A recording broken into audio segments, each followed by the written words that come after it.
Welcome to this explainer. Today, we're doing a rapid-fire breakdown of the macroeconomic acronym GDPmp. We are going to deconstruct exactly how we measure the wealth generated within a country, and we're gonna do it fast. You hear these letters thrown around constantly in the news to tell us if our economy is winning or losing, right? But let's strip away all that noise. What exactly is GDP? To really understand an economy's output, we have to look closely at the precise constraints hidden inside this tiny little acronym. So, the formal textbook definition is the market value of all final goods and services produced within the domestic territory of a country during a given year, calculated at prevailing market prices. It is a massive mouthful, I know, but if we tear this sentence apart and rebuild it, it actually makes perfect sense. Let's kick things off with part one, the border rule. We're focusing entirely on that middle letter, the D for domestic.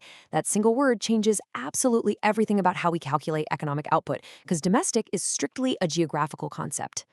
GDP focuses aggressively on exactly where production happens. It measures output produced exclusively within the physical national borders of a country. If the factory, the corporate office, or the farm is physically located inside those drawn borders, its output counts. Period. Here's the kicker, though. The economy does not ask for your passport. Whether it's an Indian national or a foreign national working within those physical borders, both are included. As long as normal residents and non-nationals are operating within that specific domestic territory, their production gets tallied right up into the GDP. All right, on to part two, the market price rule. We know where the production has to happen, but how do we calculate the actual value of what was produced inside those borders? That is where the EMP comes in. The market price rule gives us three core constraints to figure this out. First up, we only count final goods and services. That means we aren't double counting the raw materials used to make the end product.